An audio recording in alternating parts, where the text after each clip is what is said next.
Broadcasting from down on the bayou, it's the Average Marks Pro Wrestling Podcast, powered by Lake Area Media, LLC. And now your hosts, David Boston and Patrick Fry.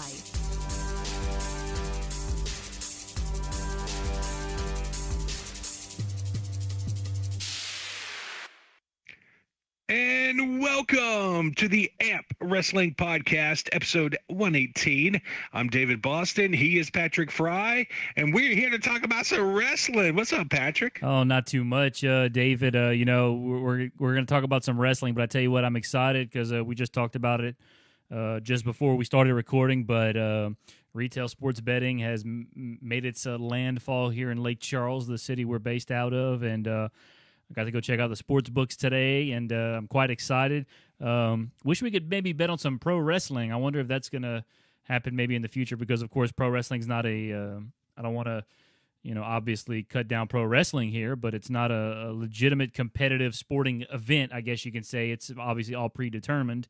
So I don't know if that'll ever happen, but it would be fun if we could certainly bet on some professional wrestling. But I was excited to be able to go check out the sports books today, the temporary sports books, that is. They're in the process of building bigger and better permanent sports books, but what they got set up so far is good enough for me. So, but beyond that, yeah, man, we got a big weekend in professional wrestling coming up, big show for AEW, and a lot of things to talk about, a lot of big news that's happened over the 2 weeks that we didn't do anything last week. We were very busy, so we got a little catching up to do in the pro wrestling world. I know organized crime has to be licking their chops over this organized sports betting now. What makes you say that? What do you mean, what makes me say that? That's like one of their gimmicks. Organized like they were crime they were fixing games when sports betting wasn't cool. Well, I think, I don't know. I think, obviously it's been legalized all over, for the most part of the country now. And, there may be something going on somewhere, but, I'd like to think that there's certainly no rigging or anything going on anywhere, but you never know. You got to be kidding me. You never know. I don't know. I don't have any proof, so I can't say that. I got proof. You got proof?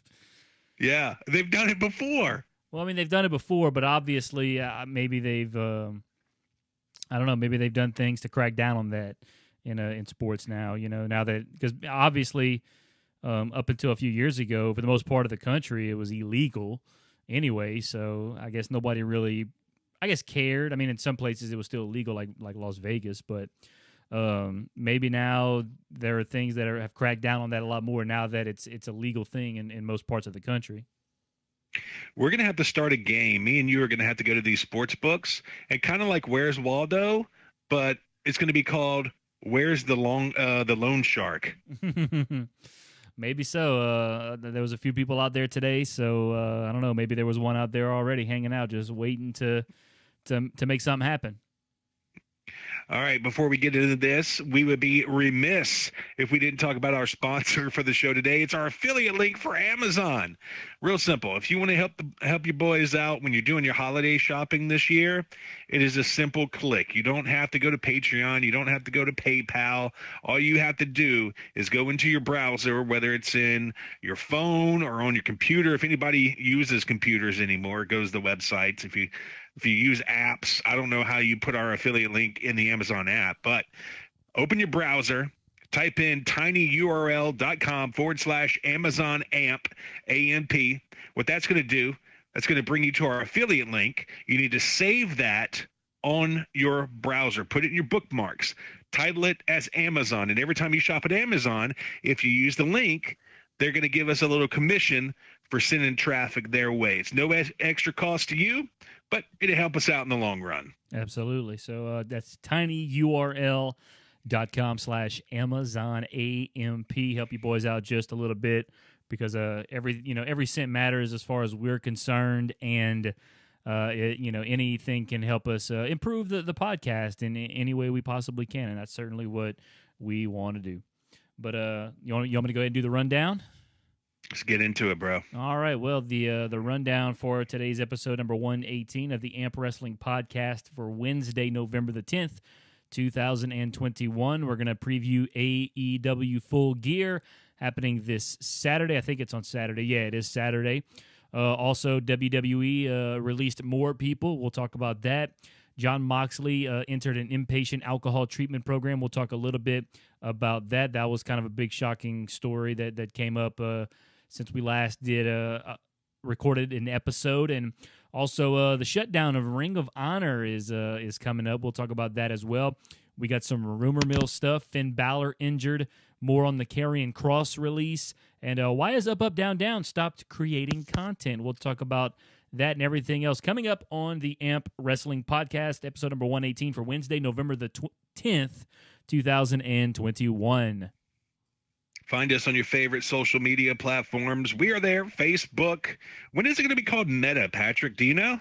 I hope never, because that's a stupid name. Because when I open up my Facebook my Facebook app, I see Meta at the bottom, but it's still called Facebook for the time being. I don't see why you would rename the actual site, Meta or however you want to say it. Maybe the company that runs it, could be like Meta, kind of how, like when Vince started the XFL up again, it was Alpha Entertainment or something like that. Mm-hmm. So like Alpha Entertainment, it would be the Meta, and XFL would be the Facebook. So there you go. That might be, what they're doing here, because I don't know. I don't see why you would change the name from Facebook. I mean, it's an iconic name. It's been going strong for over a decade now, decade and then some. So I don't see why they would change the actual name of the site, but I can understand why you would change, I guess, the name of the company that runs it, whatever you want to call it. I don't know, the parent company or whatever the hell it's called. But, yeah. Yeah, I think he said he wanted it to be, I guess, more trendy, because a lot of the young kids have left Facebook because it has kind of like an old feel to it with parents and grandparents. Maybe. And they've gone to Instagram and TikTok and Snapchat and all that good stuff. Twitter and things like that. Yeah. Yeah, I mean, it's whatever. I'm still on Facebook. I don't plan on leaving, but I don't know. It's because we're getting old, Patrick. I guess so. We're getting part of that old generation there. But, yeah, I have nothing really. I have no side in the fight of what Facebook should be called. So, but, yeah, let's go ahead and dive into AEW Full Gear. That's happening this Saturday night. I think you can order it on BR Live. Really stacked card here. We're going to go over the card one by one here. Let's start with Dr. Britt Baker, DMD, taking on Ty Conte for the AEW Women's World Championship. I don't have too many thoughts on this match. I mean, I see Dr. Britt Baker, DMD, winning this match. I mean, Ty Conte, I think they'll put on a pretty good match.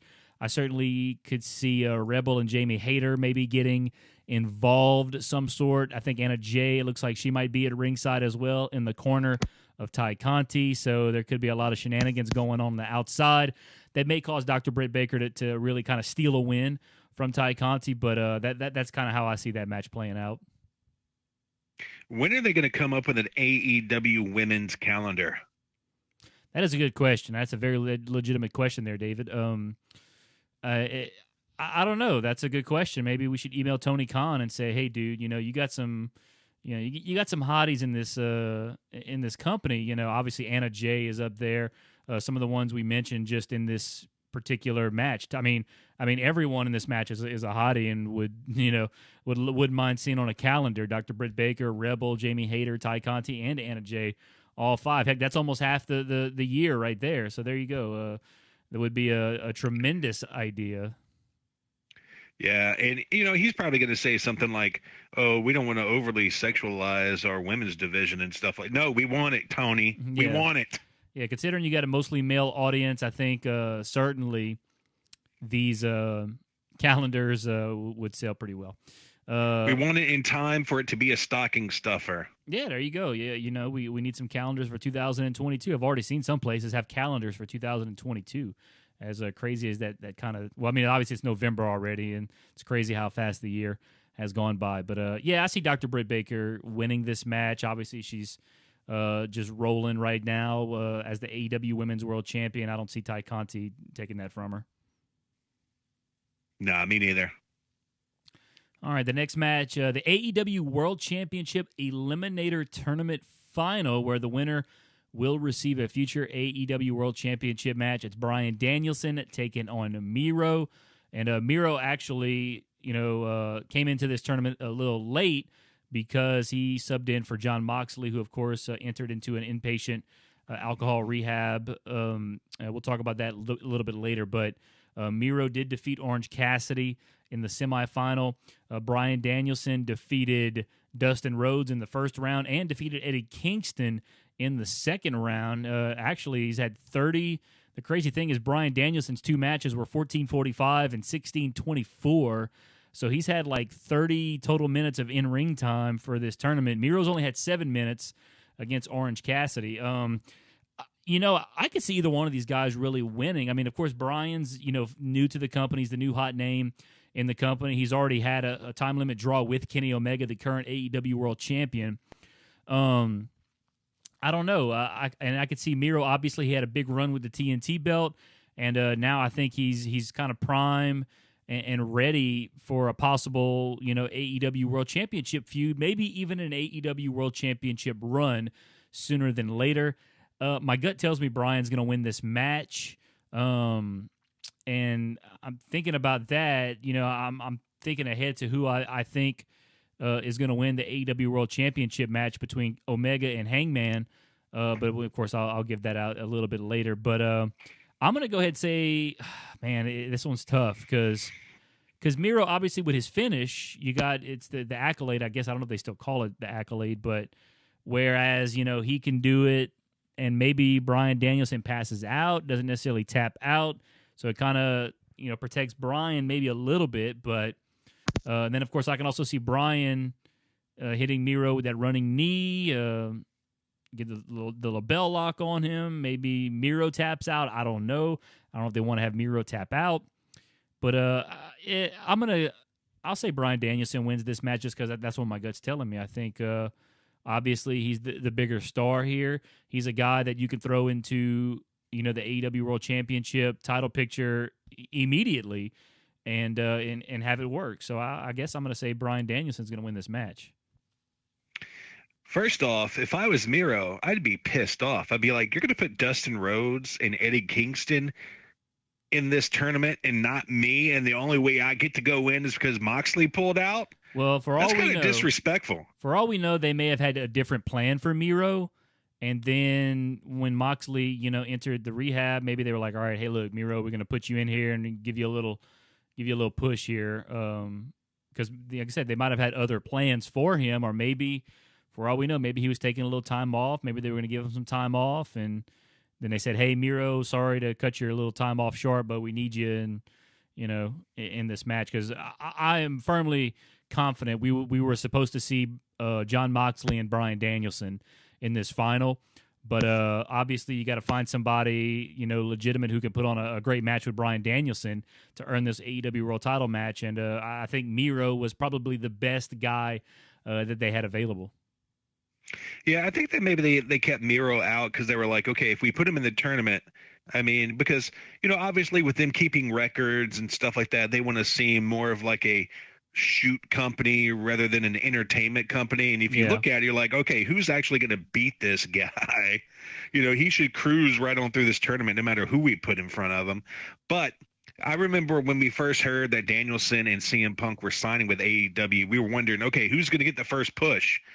Well, I'm with you. I think Bryan Danielson's going to win. It looks like he's going to get the first push for the belt, and then we'll probably see, after he beats Kenny Omega, we'll probably start to see him and CM Punk start to feud and get, the match that we want to see there as well in the future. Yeah, that's the beauty of AEW. There's so much talent there now that you can. There's so many different people you can line up against one another to go for this title. And it's always on paper it's going to look fantastic. So, and plus, Bryan Danielson was originally in this tournament. Miro was not, which makes me think also Bryan Danielson is slated to win it. So, but then again, you never know in pro wrestling. They could change their mind last minute. Maybe Jon Moxley was going to win it, and maybe that's the thing. I don't know. And maybe they didn't want to put Miro in here because they didn't want to waste Miro and have him, take an unnecessary loss. so to speak. Because, like I said, maybe they had other plans for him, but obviously with Jon Moxley's situation, it was a kind of an emergency situation where they said, "All right, Miro, we need you to come in here and take this spot." But I think, like I said, I think this is gonna be a fantastic match. I think Miro is gonna still look strong somehow. Even in a loss to Bryan Danielson, which is certainly, there's no shame in losing to Bryan Danielson. Yeah, or maybe they start a feud with Miro and somebody else. Somebody causes him to lose. That could comes be a in, maybe too, low blows him, or does something. Yeah, that's the beauty of pro wrestling. You never know what's going to happen. Someone could come in, cost Miro. That starts another feud going down the line. So, but I got Bryan Danielson winning, and then we'll talk about like I said, who I think is going to win between Omega and Hangman Page, and how that could shape out. All right, let's go to the next fight here. It's a Minneapolis street fight. It's the Inner Circle: Jericho, Hager, Guevara, Santana, and Ortiz taking on Men of the Year, Ethan Page and Scorpio Sky, and American Top Team, Junior Dos Santos, Andrei Arlovsky, and Dan Lambert will actually be the fifth member of this match. So no way. Yes, I had a feeling that was going to happen because last week on Dynamite, American Top Team showed up and they were going to pick, who the five or the three guys, because you already had Ethan Page and Scorpio Sky in the match, so you had to pick three other guys to make it a true 5-on-5. Junior Dos Santos, who's the biggest name of that group, in my opinion, and then Andrei Arlovsky, the next biggest name in that group. And then you kind of was like, all right, who's it going to be? There's obviously been a little bit of interaction with Paige Van Zant going on, and then her husband's in that group. I don't even know his name, but who cares? Yeah, he's a big old dork. How did he land her? Well, he got lucky, I tell you that. And then obviously a guy like Dan Lambert, who's really been the mouthpiece. And I'm going to say this right now. Next to MJF, Dan Lambert has got to be the best heel right now in AEW. That dude, yes, he, like, the crowd, is throwing boos at him like it's not, and he does not get phased. He continues his thought. He has just been tremendous on the microphone. I know some people. He's hilarious. He is, and he's been playing the role very well. Like, I am very impressed with Dan Lambert coming in, drawing heat, getting on the mic, cutting promos. I've been very impressed. I know I probably won't be impressed with. Of course, I don't know. Dan Lambert's a guy who founded American Top Team. Obviously, all these mixed martial artists. I don't know anything about Dan Lambert's background. Does he have like a background in mixed martial arts or anything like that? Can this guy actually? He would have to, huh? I know he's a little bit older guy, but maybe in his younger days, was this guy kind of a lethal weapon of some sort? Obviously he's never been in a professional wrestling ring, at least not that I know of. So, I'm sure it's gonna be one of those things where he comes in, he doesn't know what to do, he's gonna get his ass kicked for a little bit and whatnot. And it's gonna be hilarious, I think. But I props to Dan Lambert. That dude, anytime he gets a microphone in his hand, I'm listening, because I feel like he has his point and he sticks to it, and he just does not get phased by the crowd who, like I said, outside of MJF, there's no more, there's no bigger heel right now, in my opinion, in AEW than Dan Lambert outside of MJF. The dude, anytime he even grabs a microphone, the fans are just absolutely just giving it to him, and he's able to focus in and just deliver his promos top notch. Why doesn't Dan Lambert have a Wikipedia page? This is not good. Yeah, that is a good question. I don't know why he doesn't have maybe because he's just not I don't know. That's a good question. Maybe he never did have a background he was in like mixed martial arts. Maybe he was the money guy. Maybe so. He founded American Top Team, so from what I've gathered and the information I've gathered just watching Dynamite and hearing him talk, but I don't know why he doesn't have a Wikipedia page, because I have the match card up here on Wikipedia, and let's see if I can even click on his name here.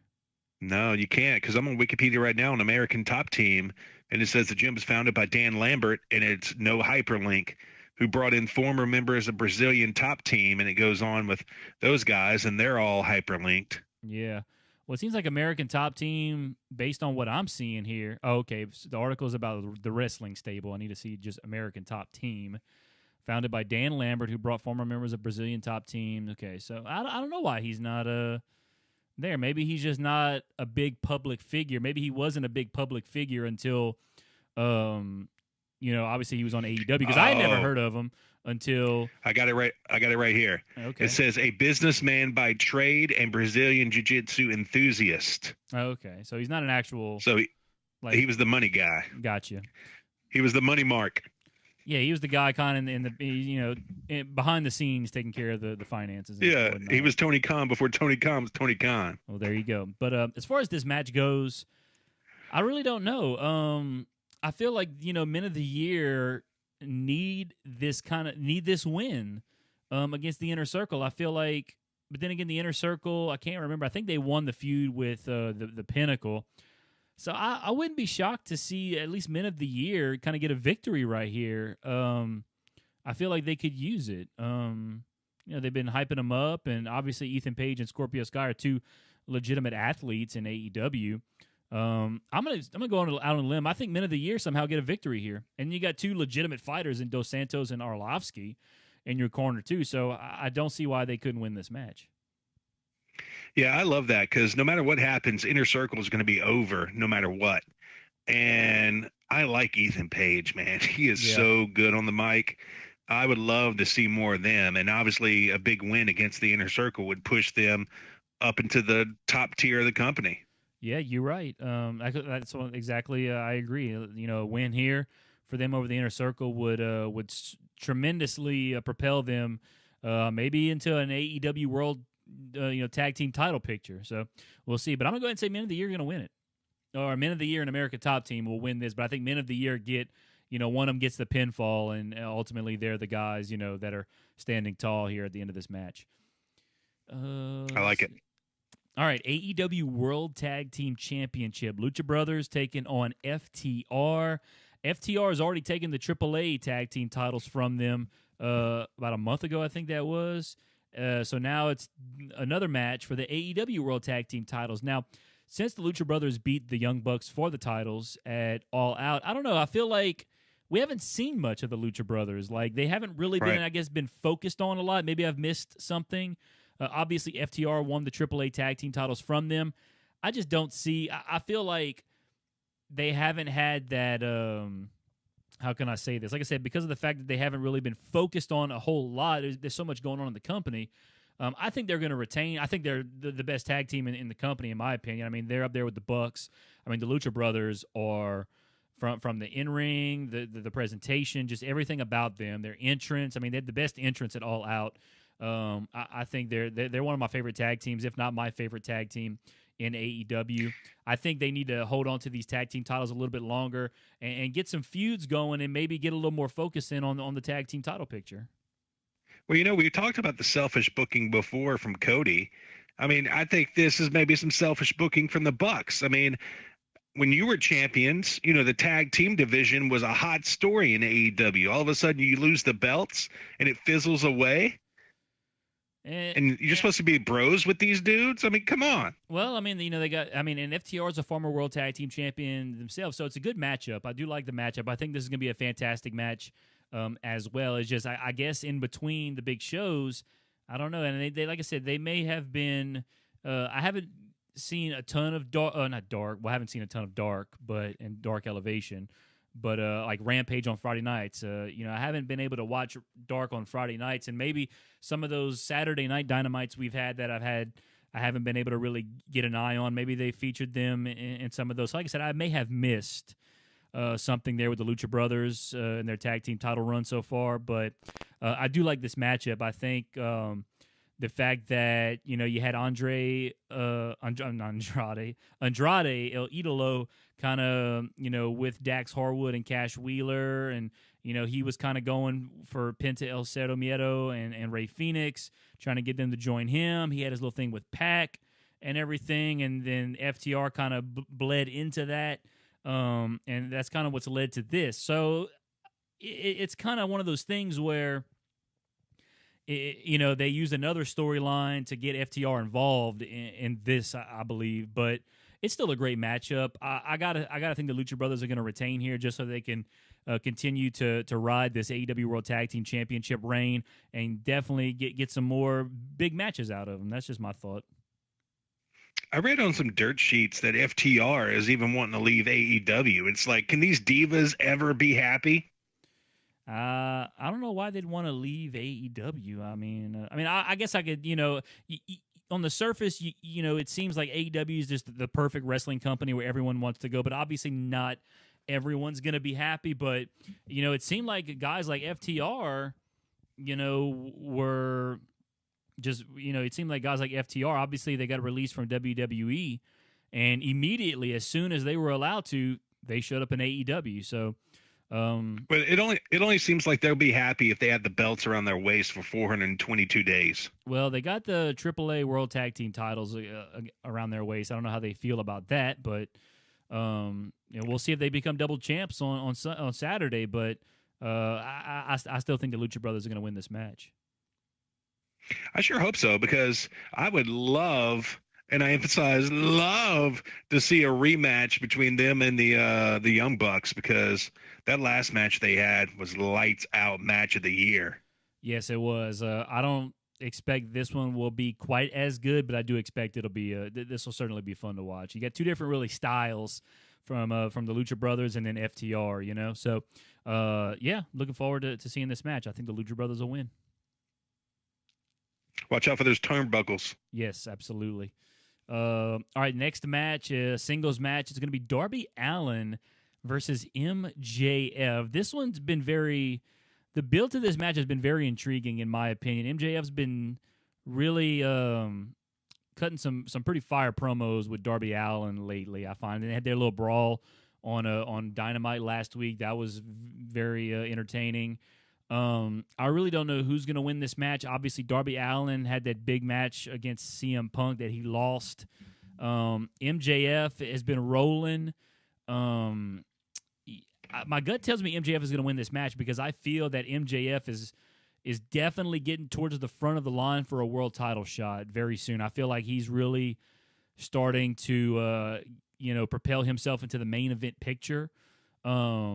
So I got MJF winning this match. I think this is going to be a great match. But I got MJF, and I think the build for this match has been fantastic. MJF has been absolutely fire on the microphone as of late, and he usually is, but I think even more so. I think he's taken it up another level the last few weeks with this feud with Darby Allen. Yeah, no matter what he does, whether it's showing up on the Shot with Brandy or the Barstool Wrestling podcast, yep, or when he's got a mic in his hand in front of 20,000 people, this guy is just straight money. Yep. And I hate that my headphones don't have me talking back into them like they do at work. I feel like I'm not enunciating correctly. No, I hear you fine. You sound fine to me, so. It's just hard to hear myself. I sound like all muffled. I can understand that. But yeah, MJF is straight gold, and I hope it's not too long before he starts getting some shots at the big belts, because he definitely deserves it. Well, this would be a big win for him against Darby Allen. Darby Allen, obviously a big popular guy in AEW. And I think this would be a very nice win for MJF, and I think he gets it. I'll say MJF's going to go ahead and win it. You got anything to add to that? No. All right, the next match, another singles match. It's going to be CM Punk versus Eddie Kingston. This one kind of just came about over the last couple of weeks. I tell you what, Punk and Kingston, they had an amazing promo against one another last Friday on Rampage. I mean, it was, even Jim Cornette praised it and was saying this is one of the best, promos I've seen in AEW between two guys. I mean, it was, if you haven't seen it, dude, you need to go watch it. I mean, it felt real. It felt like a shoot. It felt awesome, and it was. I even went back, had to go watch it again. It was that good. This is gonna be a fight. This is not. I don't know if this is gonna be a wrestling match. These two guys are gonna come in here and fight. I think it's a singles match, a regular wrestling match, but. Certainly, I don't see a reason why CM Punk would lose this match. I mean, he's undefeated in AEW. I think ultimately they're going to keep, he's going to start building wins and start getting wins against, more top tier guys as he goes along. And obviously, and eventually he's going to be in the AEW World Title picture. But I see him getting a big win against Eddie Kingston on Saturday. Yeah, it's all great and it's all gravy while Eddie Kingston has the mic in his hand, but at some point he has to drop it, and then he is below average in the ring. I mean, I guess I guess I haven't noticed how good or bad Eddie Kingston might be in the ring. I mean, his character is phenomenal, and whatnot. And I think he can hold his own in the ring. I mean, he's one of those guys. He's just, he's not a technically sound wrestler, but he's a guy in there that can go in there and fight and be tough and take shots and just come back, strong and whatnot. And I think with Punk, I think he's gonna put on a heck of a performance. See, I got to agree with Punk. Obviously he has a lot of talent on the mic, but for me, it just falls short every single time when he has to wrestle. It's like I look at him, and not only is it his appearance, I mean, you're in a body business, but not only is it his appearance, he's just slow, and he's just not elite. Like, yeah, he's a great indie wrestler, but when you get him up against other elite wrestlers and you start putting him in these matches, like when he was tagging with Moxley and now that he's going to be with CM Punk, yeah, it just looks bad. Yeah, now I see where you're coming from, but I think the fact that his character feels so real, feels so authentic, and the fact that he cuts killer promos, I think the fact that his character and his promos are just so amazing, and he can build a fight that he can come into a match, be average, and get away with it, We'll go with that. I do think Punk wins. I do think Punk wins the match, and I think a guy like Punk's going to make Eddie Kingston look even better, So I got Punk winning this match. See, I don't think so, because he's been in other matches with Omega and all them other guys, and it's so blaring obvious that this guy is not at their level. And he might not be, but when it comes to being on the mic and telling a story, not necessarily wrestling, but telling a story, and obviously that's what pro wrestling is all about, telling a story, I think Eddie Kingston's one of the best as far as telling a story. They had an article about Eddie Kingston that came out in some newspaper earlier this week. It was a big article and kind of just talked about his past and everything. And from what I've heard, like, it's a very, very intriguing article. So he's been getting a lot of publicity for that earlier this week. So, for a guy like Eddie Kingston, based on what, his background and whatnot, where he's come from, props to him for making it as far as he did. And like I said, at the end of the day, pro wrestling's all about telling a story. And I think Eddie Kingston is one of the best in AEW when it comes to telling a story. Maybe not so much actually getting in the ring and wrestling bell to bell, but telling a story. I mean, Eddie Kingston's one of the best in my opinion. All right, let's talk about the Falls Count Anywhere match. Christian Cage and Jurassic Express, which is Jungle Boy and Luchasaurus, are going to take on the Super Click, Adam Cole, Bebe, and the Young Bucks. This is something obviously that's been building since All Out. The Jurassic Express and Christian, they've kind of had their run-ins with the Elite. This is going to be a very fun six-man Falls Count Anywhere match. I'll be curious to see where they take this match. I mean, they're going to fight all over the arena. As far as I'm concerned, who knows? But I'm trying to think who's going to win this match. I think the Super Click's going to win.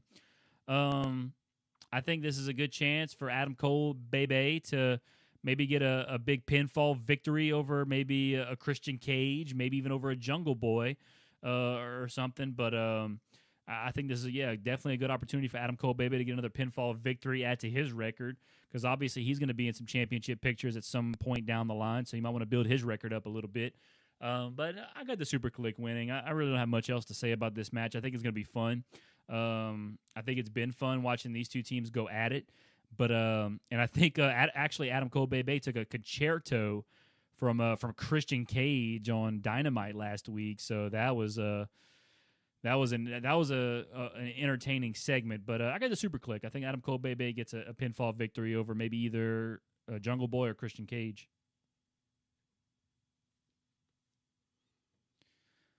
David, you still there? I might have lost David. Nope. Oh, can you hear me? Yeah, I can hear you. Okay, I had you on mute for a second. Look, I got to go pick up my son for wrestling. I'm going to put you on mute real fast. I'm going to put on my pants, and then I'm going to bring you in the car with me. All right. But I'll come back on in 1 second, so keep talking. All right, that sounds good. Well, David's going to take care of some business real quick. I'm going to keep on talking about Full Gear because I'm just very excited about this match. The only match we haven't talked about yet, though, is the main event, the AEW World Championship, Kenny Omega and Hangman Adam Page. We thought we were going to get this match at All Out. We got Omega and Christian Cage because we found out, of course, later that Hangman was actually requesting some time off because Hangman became a father. So congrats to Hangman on becoming a father. I don't know if we congratulated him on a previous episode, but he became a father, took some time off, obviously, to spend with his family, but now he is back. He, of course, returned in the casino ladder match and won to earn this title match. And the story right here, it just tells itself. Obviously, these two guys go way back even before AEW. They were both members of the Elite. Hangman sort of kind of gets kicked out of the Elite.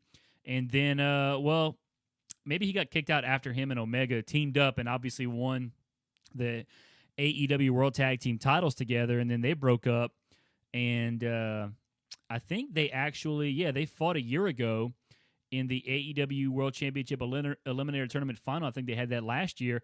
Kenny Omega ultimately won and then went on to win the AEW World Championship, and now we've come back full circle. Hangman's back, and Hangman is taking on Kenny Omega. I would absolutely love to see Hangman win this match. My gut tells me that Hangman is going to win this match, which brings me back to the AEW World Championship Eliminator Tournament final.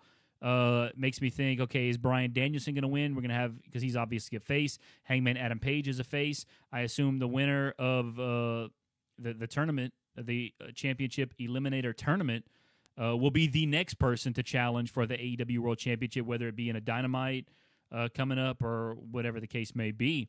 So maybe you have Bryan Danielson versus Hangman Adam Page. Maybe you have Bryan Danielson versus Kenny Omega. I mean, either one of those matches I think would be fantastic. But my gut tells me Hangman Adam Page is going to win because I think Hangman Adam Page, I would like to think it's his time. He's still a very young guy. He still has a lot of time left to win the AEW World Championship. That's the only thing I can think of reasoning-wise why he wouldn't win. Or maybe they want to have Kenny Omega and Bryan Danielson go at it. I don't know, but I'm going to go ahead and say I think Hangman Adam Page wins the AEW World Championship. Kenny's had it for almost a year now. Kenny's had a tremendous run with it. I don't think Kenny needs it at this point anymore. I mean, obviously he could always come back and get it, but I think Hangman Adam Page, he's over now with the fans. The fans, every time he comes out, cowboy shit, you hear it loud and clear from the fans. So I think it's Hangman Adam Page's time. I think the fans are ready for it. I think it's going to be a huge pop if he can defeat Kenny Omega.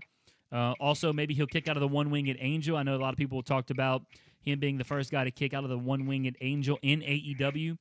But I'm going to go ahead and say Hangman Adam Page wins the match, David. I think I hear you making some noise. I think you're back now.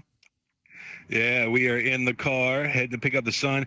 Yeah, I'm good either way. I would love to see Hangman win because, like you said, he's red hot with the fans right now. But at the same time, I would love to see a Kenny Omega, Bryan Danielson for the strap match. Yeah, and obviously we could still see that down the line somewhere. We might see it, sooner than later. That's one of the reasons I could see Kenny Omega still winning this match is because they want to get that Bryan Danielson match. And the other reason is, obviously Hangman's still very young and still has a lot of time left to really hit his prime and have a title run later on in AEW. So, but I feel like it's time for Hangman Adam Page. I think it's his time now to run with that belt, and I got him winning. So, but yeah, that is. That's Full Gear. It's a loaded show. Looking forward to watching it Saturday night.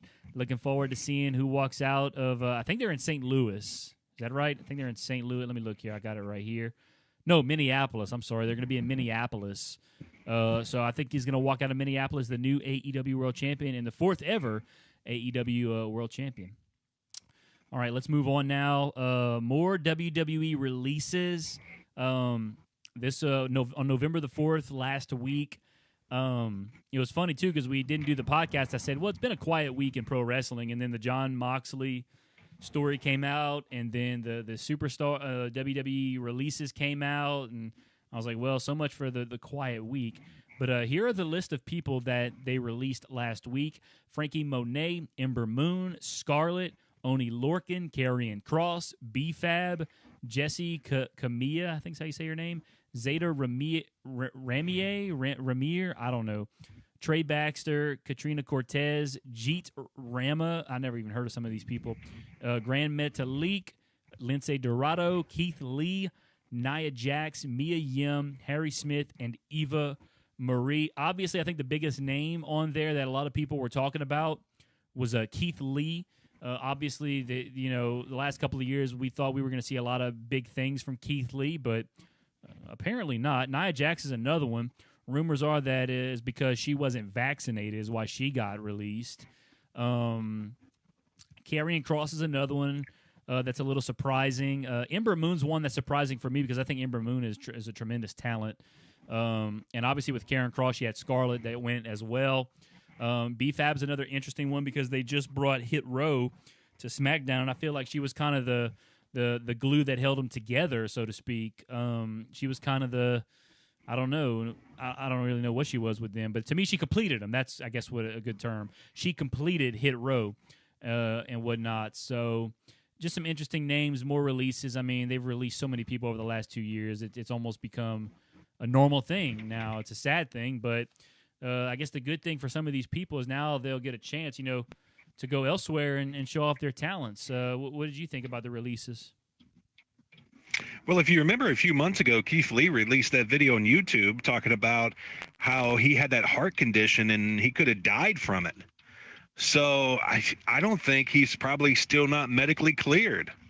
Well, I think he is medically cleared because, they even changed his name to Bearcat Keith Lee, which one of the many stupid decisions they made with him. But, yeah, it's he came back and he wrestled not too long ago, so I think he was cleared.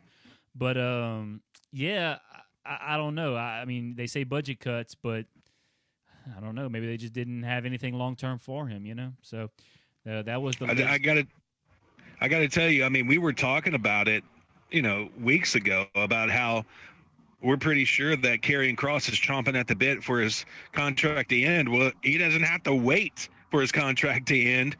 They ended it for him. So, man, the sky's the limit for that dude. When he gets to, I mean, obviously, if he goes back to Impact, him and Scarlett or White Hot in that promotion again, and they're looking to spend some money so he can get himself a pretty good contract.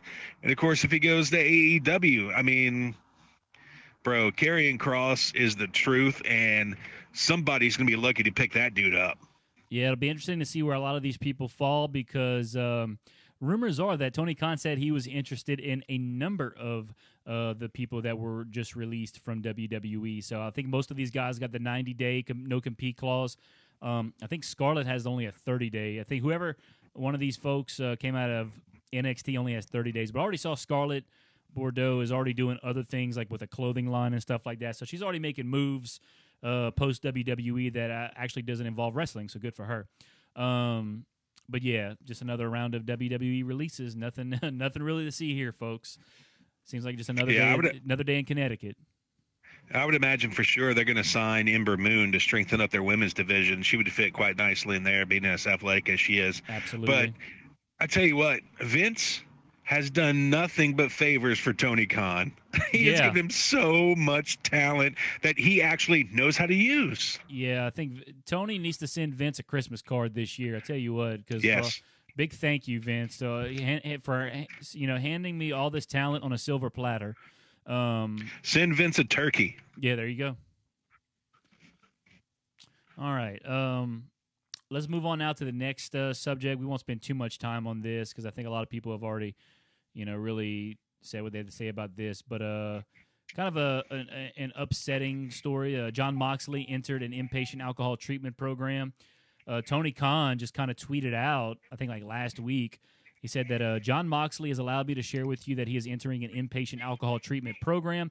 Jon is a beloved member of the AEW family. We all stand with him and Renee and all of his family and friends as he shifts focus to recovery. So that was a bit of a shocker, I guess. And, it's weird because the last few times that Jon was on AEW television, I don't know, something seemed different about him. I don't know if it's because of this, but he just, I don't know, there was something, I wouldn't say off, but there was something different about him and his attitude, and he just seemed, and I know sometimes he'll come to the ring and just seem just pissed off, but it was one of those things where, I don't know, he seemed legitimately angry, maybe seemed unhappy, and maybe obviously this was the reason why, but and they were, him and Renee were living in Las Vegas. Obviously, they just had a baby girl.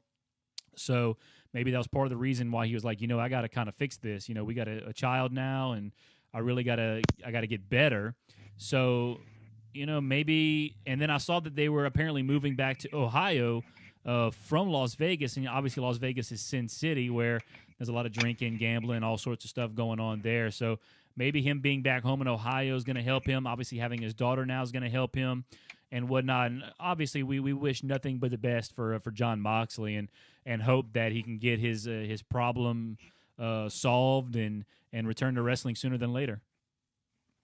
Yeah, it's a product of the business, man. It's like these guys, day in and day out for years, abuse their bodies, so they got to look for something to kill the pain, because pain is a daily occurrence for these dudes. So, yeah. I mean, obviously, alcohol helps for a little bit, but then you go down that slippery slope. Painkillers help for a little bit, but then you go down that slippery slope.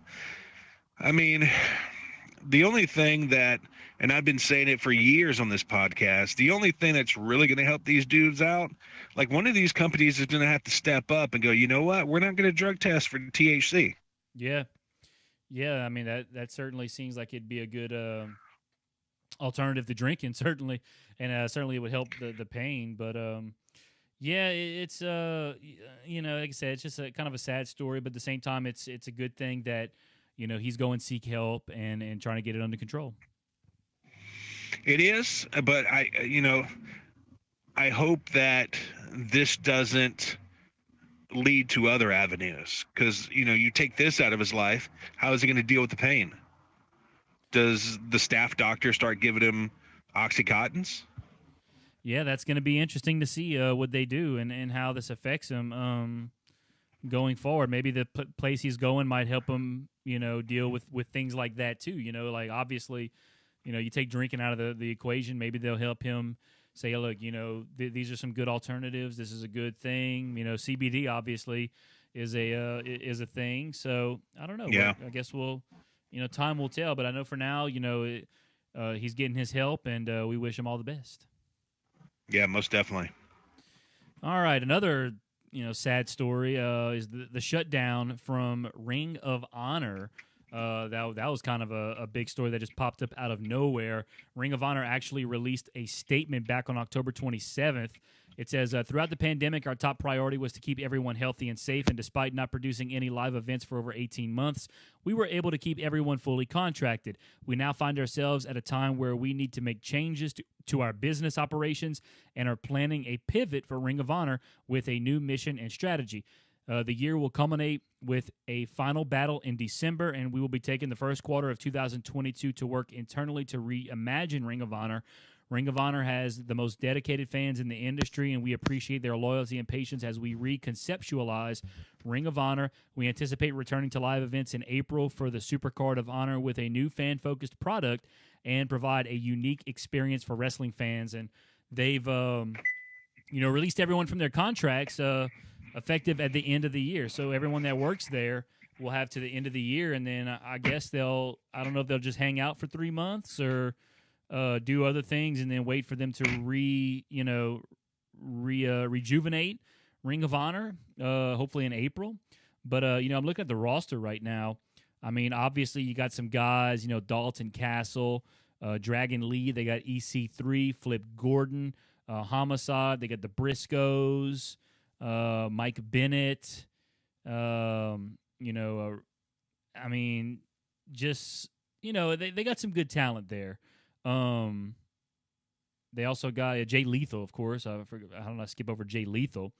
So they got some good talent in Ring of Honor. Unfortunately, I feel that Ring of Honor was already, with AEW now in the picture in America, I feel like they were already starting to die a slow death, and then the pandemic sort of put them out of their misery. And I think a partnership with AEW, if you're Ring of Honor, that might not be a bad option at this point to get some of the AEW guys to come, do some shows and whatnot, because obviously they have that partnership with New Japan, and I guess that obviously with the pandemic, having people travel back and forth, I'm sure that's been very difficult and whatnot. But I'm sure they took a huge hit financially. I mean, they were already probably going to take a hit financially because of AEW, and then the pandemic just doubled down on the hit that Ring of Honor took. But I don't know. I'm very curious to see them, rejuvenate it or try to rejuvenate it.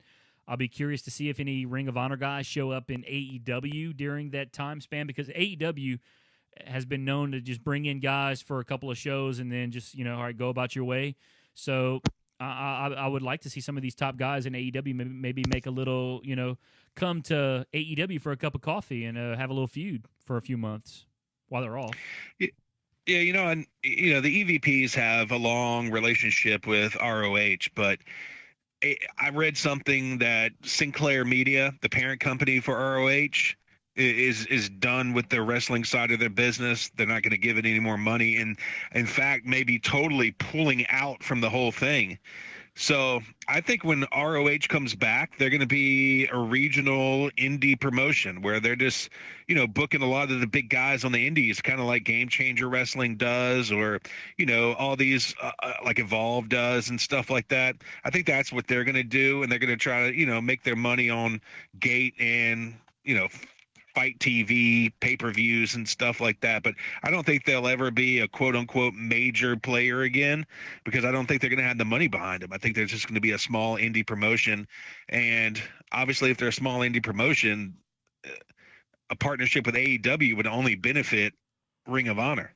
Yeah, certainly. And then, and it's crazy, too, because a few years ago, it seems like Ring of Honor was starting to really catch some steam with their partnership of New Japan, because then New Japan started to get real popular here in the States. And then, when you had the guys from New Japan come over for some of these Ring of Honor shows, like it seemed like they were really going someplace. And obviously they had the guys like the Bucks and Cody and whatnot. But, man, AEW just sort of, like I said, when all their contracts were up, all the Cody Rhodes and the Bucks and everybody got together and said, hey, let's start a new thing here, and boy, has it worked out ever in their favor. And unfortunately, it kind of left Ring of Honor high and dry, I guess. So, yeah, like I said, I'll be curious to see how they rejuvenate Ring of Honor. But I think obviously a partnership with New Japan and also AEW, I think a partnership with both of them at the same time would do nothing but good things, I think, for Ring of Honor. Yeah, and I've seen a lot of their, top talent start to take bookings at, big indie shows. The Briscoes are going to be at the next Game Changer Wrestling show. Matt Taven, the former ROH heavyweight champion a few years ago, he's going to be at Hurricane Pro Wrestling in Beaumont here in a few months. Well, there you go. But yeah, so they're going to get them some indie bookings. They'll stay alive, and hopefully, Impact Wrestling comes calling, or they can go over to Japan.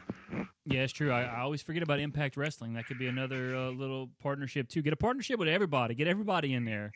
Have Forbidden Doors in every corner of your room if you're Ring of Honor. But, yeah, so there you go. So Ring of Honor will cease operations at the end of the year. Final Battle in December. I suspect that'll be a very emotional show for a lot of the folks there. Yeah. Especially not knowing what the future is going to hold.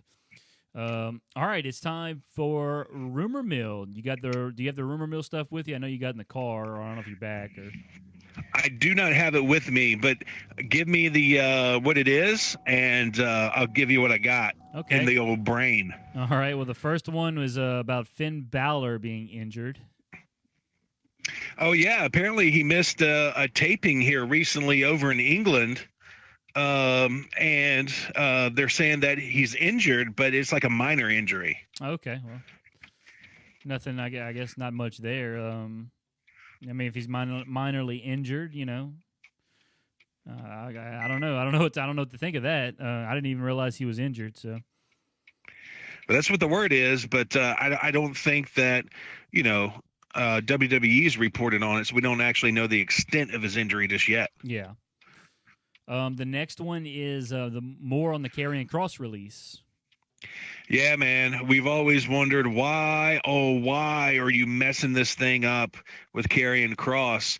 And PW Insider said a source said that just a little bit before they were released, they were having meetings about a mega push for him in Scarlet. So yeah, I can't understand for the life of me, how they messed this dude up, but they did, and it's going to be somebody else's treasure once they get him. Yeah, it definitely will be. Like you said, he's going to be one of the hot free agents right now, I think, in all of pro wrestling. So, and it seems like they had a lot of plans for some other people too, and they just get released. So, to me, maybe they had short-term plans, and maybe not necessarily long-term plans, but I don't know. The decisions they've been making lately are interesting to say the least. But yeah, their loss or their, like I said, one man's garbage is another man's treasure. Precisely. And then the final thing on Rumor Mill is why is Up Up Down Down stopped creating content? I think I've actually read some stuff about this, but go ahead and tell me what you got. Yeah, man. The creators of Up, Up, Down, Down are saying, hey, we're not producing any more content until the WWE starts paying Xavier Woods more money for said content. So apparently they're paying him beans. Yeah, that's what I read too, because obviously, Xavier Woods created Up, Up, Down, Down, and then I think WWE bought it out from him, but allowed him to still, I guess, take it over. But now, apparently Xavier Woods, that WWE's not giving Xavier Woods, I guess, his fair share of the revenue from Up, Up, Down, Down. They're kind of, screwing him over, so to speak, because of this. It's just another thing of WWE. It's like, oh, hey, you created something cool. We're going to buy it from you and basically take all the money from it. And then the content creators for Up, Up, Down, Down are like, well, that's not fair, so we're just not going to create any content for you guys, and if you're not going to pay Xavier Woods, you're not going to get any revenue. So it's like they're going on strike, and I understand why. If I was Xavier Woods, I would have been like, look, but I guess Xavier Woods was probably put into a tough situation where they were like, hey, we want to buy this from you, and Xavier Woods was probably like, I really don't want to sell it to you. And then they were probably like, well, if you don't sell it to us, you either can't do it or you're fired, So yeah. Xavier Woods was probably like, well, I really don't want to lose my wrestling job, so here, I guess you can buy it. And they probably told him, we're going to, give you this, give you that, and whatnot. And then maybe, I don't know if they've gone back on their word for something, or I don't know. I don't know all the details about it. I just kind of read about it here and there. But it seems like, yeah, WWE took advantage of Xavier Woods and by buying it out from him, and they're just not, and now it's for, like, what if Xavier Woods gets released, Like, he loses Up, Up, Down, Down, the thing that he created, So it's like, it seems like it's a lose-lose for Xavier Woods, so I can understand why the content creators are going on strike. It's kind of like when Apple fired Steve Jobs. He's like, you're going to fire me? I built this in my garage. Yeah. But at the same time, I don't know how much the channel makes, and I would be interested to know how much that channel makes, because from watching other gamers talk about how much they make on YouTube, like, the gaming channels are so underpaid on YouTube. I mean, you got other channels like there's this trucking channel I watch, and this guy just vlogs driving his 18-wheeler across the country.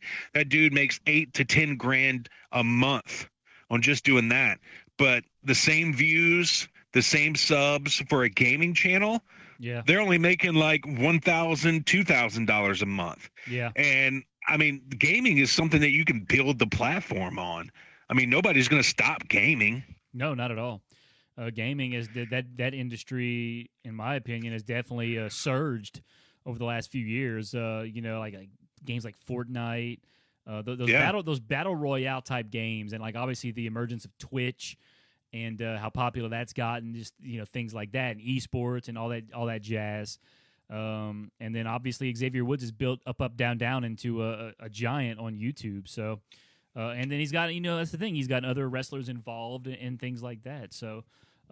It's a shame that WWE that they bought it from him, and now they're just kind of taking advantage of him and not giving him what he deserves for it. But yeah, it's sad because unfortunately, I think eventually it'll be a lose-lose for Xavier Woods and up, down, down, because WWE will be in control of it, and they'll just the day that Xavier Woods is gone, which I don't know when that may be. It may be 10 years from now. It may be 10 months from now. Who knows? With the way WWE likes to just throw people out the window these days. But unfortunately, if that ever does happen and WWE has full control of that, it's just going to get run into the ground, and it's going to be an afterthought. Right. All right, man. I think that's a show, son. Yes, it is, man. That's all she wrote. Well, I think there's only one thing left to do. Yes, Get us out of here, Patrick. Outro. You've been listening to the Average Marks Pro Wrestling Podcast with David Boston and Patrick Fry. All opinions discussed in the show are those of Average Marks and do not represent any wrestling company, organization, or individual. This has been a Lake Area Media LLC production.